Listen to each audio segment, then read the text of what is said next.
Bonjour à tous. Alors aujourd'hui, on se retrouve pour une vidéo sur ma méthode d'analyse des statistiques de mes contenus sur les réseaux sociaux. Donc en fait, cette vidéo, elle fait suite à un sondage que j'avais fait en story Instagram où je vous demandais si vous analysiez régulièrement vos statistiques de contenu et bah, vous étiez une majorité à me demander ma méthode pour analyser voilà, les statistiques de mes contenus sur les réseaux sociaux. Du coup, c'est ce que je fais là maintenant. Donc, quelques remarques avant de vous présenter ma méthode. Donc déjà, faut savoir que j'ai jamais été formé sur l'analyse de statistiques. J'ai oublié de vous préciser que j'enregistre mon écran pendant cette vidéo, donc je suis dans le petit coin en bas à gauche, voilà, dans la petite bulle. Euh, donc oui, j'ai jamais été formé sur l'analyse de statistiques à proprement parler, et donc en gros, ce que je vais vous présenter, c'est issu de mon auto-formation, voilà, faite au fil des années. Ensuite, il faut savoir que je recherche avant tout une méthode et des outils simples à utiliser et faciles à comprendre, pour la majorité des choses que je fais dans mon activité. Donc je cherche la simplification avant tout. Et donc c'est pour ça qu'en fait, il y a sûrement des, méthodes beaucoup plus approfondies qui existent et je vous invite à faire vos recherches par rapport à ça, si vous cherchez, voilà, des choses un peu plus, complexes. Ensuite, un autre point important, c'est que j'adore faire évoluer mes méthodes et intégrer de nouveaux outils petit à petit. Donc, ben voilà, ce que je vous présente aujourd'hui sera sûrement enrichi d'autres idées dans quelques mois et d'autres outils, voire ça pourrait être complètement différent. Ensuite, ça me semble important aussi à vous le partager, mais voilà, finalement, pourquoi est-ce que c'est important d'analyser l'impact de ces contenus? J'ai listé trois points, selon moi, qui sont assez importants. Pouvoir analyser l'impact de ses contenus, c'est vraiment se rendre compte que son contenu a un impact positif réel et parle à des gens. C'est tout bête, mais par exemple, si vous postez sans savoir si ce que vous créez intéresse des lecteurs ou des spectateurs, vous vous fatiguez d'une certaine façon et vous perdrez votre motivation petit à petit au fur et à mesure du temps. Ça peut être des signaux un peu imperceptibles au départ et on va dire que plus les jours passent et plus ces signaux-là assez invisibles s'accumulent et plus voilà la motivation s'étiole aussi petit à petit. Ensuite, deuxième raison pour moi qui est important et qui pousse à analyser l'impact de ces contenus, c'est de gagner du temps. En tant qu'entrepreneur, on cherche avant tout, en tout cas, oui, c'est une grande partie de ce qu'on fait, à gagner du temps. Et finalement, créer du contenu demande beaucoup de temps. Heu, voilà, demande beaucoup de temps. Surtout, vous allez vous en rendre compte, quand on est au départ et qu'on se cherche et qu'on est dans une phase de test auprès de son audience. Voilà. Et donc, finalement, analyser nous permet de comprendre ce qui fonctionne ou ne fonctionne pas et donc de savoir là où on a besoin de concentrer, nos efforts le plus possible. Ensuite, dernière raison, c'est pour moi d'avoir une méthode et justement ça permet de s'appuyer dessus en cas de coup de mou, ce que j'appelle le coup de mou. Parce que, on sait tous qu'entreprendre, c'est une des montagnes russes, qu'un jour, on peut être au top, on peut avoir des super retours sur ce qu'on fait par exemple ou, une super énergie, j'en sais rien, enfin des belles rencontres qu'on fait et cetera et le lendemain ça peut être, un peu on a l'impression que le ciel nous tombe sur la tête et c'est, la fin des haricots, quoi. Et donc, avoir cette méthode-là permet de s'appuyer dessus et en fait, l'idée, c'est d'appuyer sur une base concrète pour continuer à persévérer, rester déterminé et bah, finalement continuer d'avancer. Voilà ces 3 raisons. Donc je les rappelle, se rendre compte que son contenu a un impact positif réel et parle à des gens, gagner du temps et avoir une méthode pour s'appuyer dessus, et continuer à avancer, à persévérer, à progresser dans ce qu'on fait. Ensuite, la méthode en tant que telle. Donc pour ça, je vais vous partager du coup mon écran. Donc je vous partage donc véritablement le fichier Excel composé de 4 onglets qui me suit, que j'utilise pas au quotidien, mais en tout cas de façon hebdomadaire pour pouvoir à la fois analyser mes statistiques et créer le calendrier de contenu. Donc, comme vous le voyez, donc dans ces 4 onglets, il y a des contenus qui sont enfin, ils ont des objectifs et des contenus qui sont assez différents. Donc le premier onglet, donc vous voyez les onglets qui sont listés en bas de l'écran. Le premier onglet, c'est calendrier RS, donc pour RS pour réseaux sociaux. C'est là où se trouve le calendrier des contenus en fait postés, qui sont déjà postés. Et donc ça inclut le nom et la semaine du post. Et il y a en plus de la donc du nom du post et de la semaine durant lequel le post a été publié, vous avez aussi, enfin ce que je note aussi, c'est la fréquence des posts. Par exemple, si sur Instagram, j'ai besoin de poster 2 fois par semaine, sur LinkedIn 3 fois, j'en sais rien. Je liste aussi les bonnes pratiques selon les réseaux sociaux, parce qu'il y a des pratiques qui sont différentes selon les réseaux. Par exemple, pour ce qui va être, je vais prendre un cas concret, publier une vidéo IGTV dans un flux, dans son flux sur son compte Instagram, ça demande des spécificités particulières que n'a pas, par exemple, un post LinkedIn en vidéo ou un post écrit sur LinkedIn. Donc, faut le prendre en compte aussi. Et je note aussi ma typologie de post. Donc, comme vous pouvez le voir, donc c'est dans la partie tout en haut, donc là la partie remarques. En gros, moi j'ai un peu défini 3 thèmes de poste. Ce que j'appelle des thèmes, c'est en fait ou type de poste, c'est la même chose. C'est je m'appuie en gros sur des grandes directions, des grands traceurs pour pouvoir créer. Donc là j'en ai défini 3 thèmes. Pour l'instant, c'est enseigner, inspirer et la partie témoignage et ou médias. Ce qui va être plus, voilà, si je, par exemple, je fais des interviews sur des médias, si je veux partager le témoignage d'un ou d'une entrepreneur éthique ou mon propre témoignage, voilà, je mets plutôt dans ce thème-là. Et donc à partir de ces thèmes, j'ai noté justement des un peu on pourrait appeler ça des débuts de posts ou de titres de posts. Par exemple, ça peut être pour enseigner, donc conseils pour, donc ça pourrait être 4 conseils pour créer du contenu impactant sur vos réseaux sociaux. Ça pourrait être comment sortir de la peur d'entreprendre, par exemple. Voilà. Donc ça peut être aussi des débuts de posts que je peux, voilà, à partir de sur lequel je m'appuie, pardon. Ensuite, on a cet onglet, donc calendrier réseaux sociaux, qu'on a vu. Ensuite, on a le deuxième onglet qui va plus vous intéresser, donc l'onglet Stat Hebdo, donc statistiques hebdo, où là, en fait, je liste finalement, et je liste et je regroupe du coup les noms et le niveau d'engagement de chaque contenu. Donc, quand je parle de niveau d'engagement, c'est les likes et les commentaires. Sauf pour Instagram, en tout cas au début, là maintenant ils l'ont changé. Mais avant Instagram, il y a quelques semaines, ils prenaient en compte uniquement, ils donnaient le nombre d'interactions, ce qui était un peu flou. Donc je pense qu'ils ont mis plus de détails parce que justement ça paraissait un peu flou. Donc bref, je note le niveau d'engagement que moi j'évalue sous forme de nombre de likes et de commentaires de chaque contenu. Et du coup, tout ça est rangé et trié selon la semaine de poste des contenus. Ensuite, donc je m'appuie sur 3 colonnes, comme vous pouvez le voir. Donc, en général, en tout cas en ce moment, je fais 2 posts par semaine, donc j'ai mis une colonne pour chaque post. Et je mets une colonne remarque pour tout ce qui va concerner mes notes par rapport aux ressentis, aux idées que j'ai par exemple, croise quand je croise des statistiques avec des postes plus anciens, etc.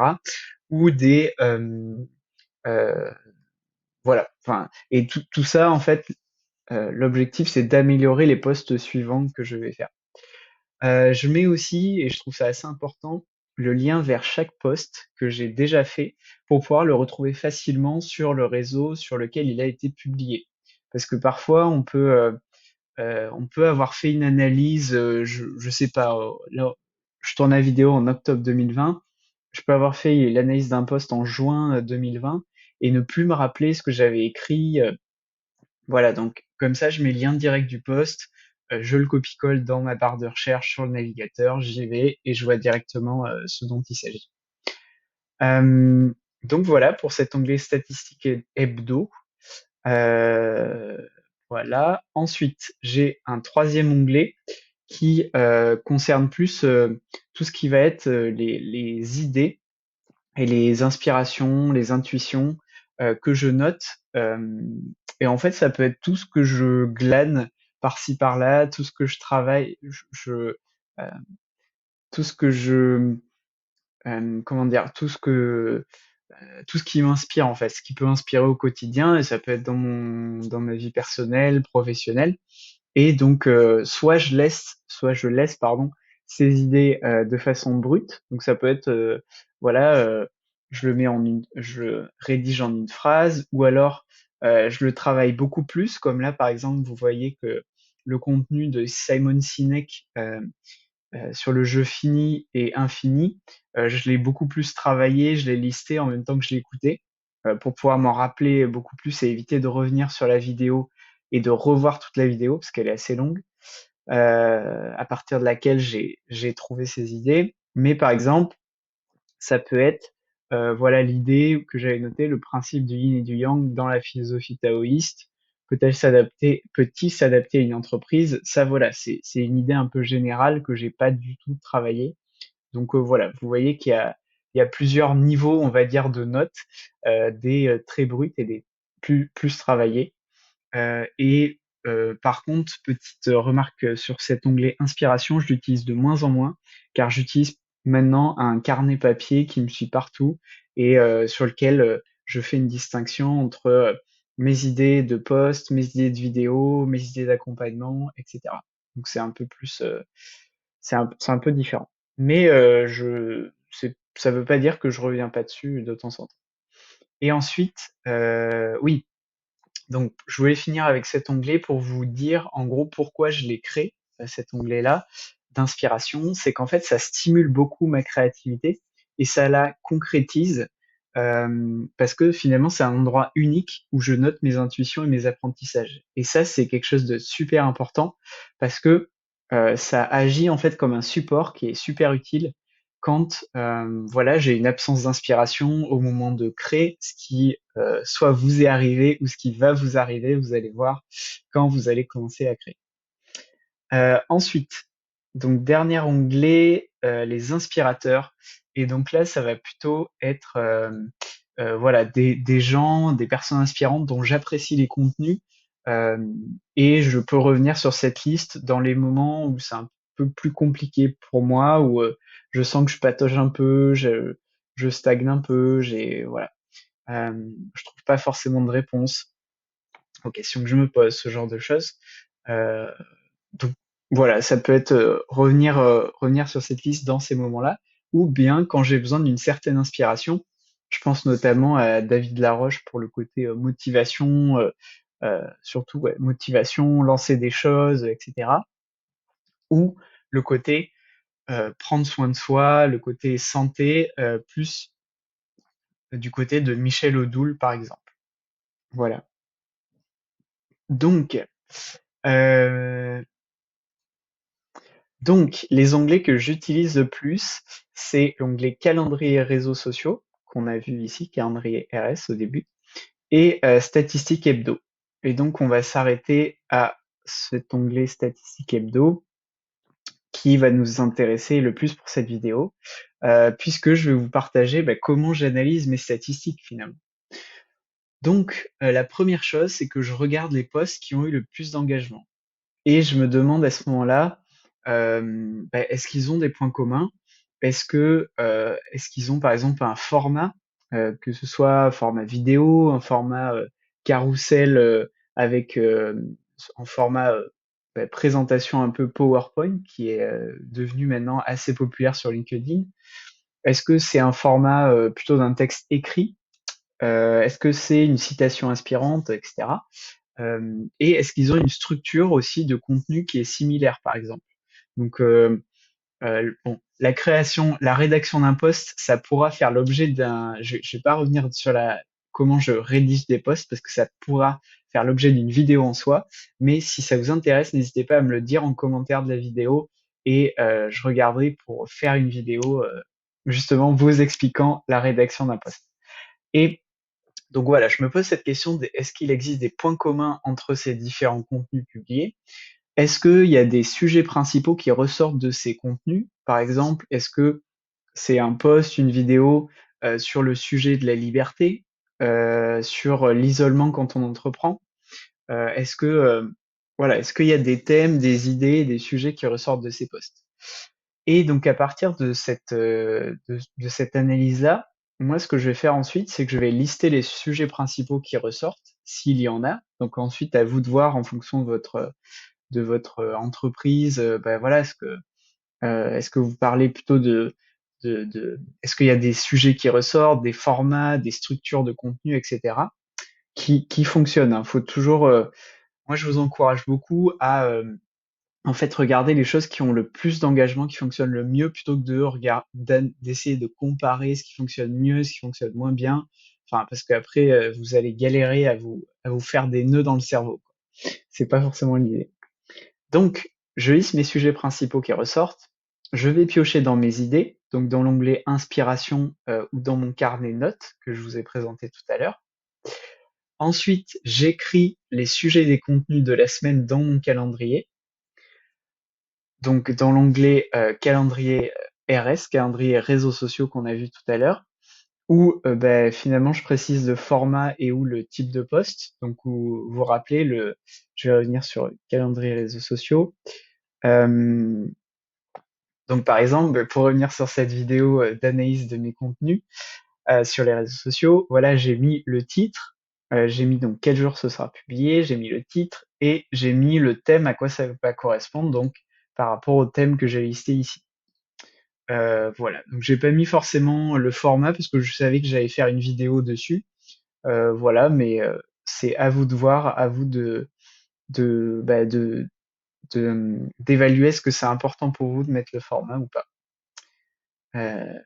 Ou de vous laisser justement la liberté et le choix de changer de format ou de tester deux formats, par exemple. Ça peut être aussi intéressant en publiant, par exemple, un format écrit, je sais pas, la semaine, enfin, dans la semaine que vous prévoyez, par exemple, dans 2 jours, et dans un mois et demi, tester un format vidéo sur le même thème, mais du coup, qui aura un format différent. Donc, à vous de voir. Donc on récapitule, je liste les sujets principaux qui ressortent, je vais piocher dans mes idées, j'écris, donc onglet inspiration, j'écris les sujets des contenus de la semaine dans mon calendrier, en précisant le format et ou le type de poste, donc comme on a vu, enseigner, inspirer, etc. Et enfin, je rédige les posts, donc écrits, j'écris les posts, ou je rédige les scripts, s'il s'agit d'une vidéo, comme là cette vidéo, j'ai rédigé un script pour éviter de me perdre et pour être assez synthétique.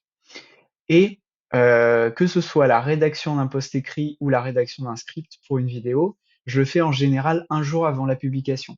Pourquoi? Parce que moi j'aime bien, voilà, comme vous avez pu m'inspirer de pas mal de choses au quotidien, et donc ça va me permettre de pouvoir inclure des idées ou des inspirations que j'aurais lues ou vues jusqu'au dernier moment dans le contenu que je vais faire.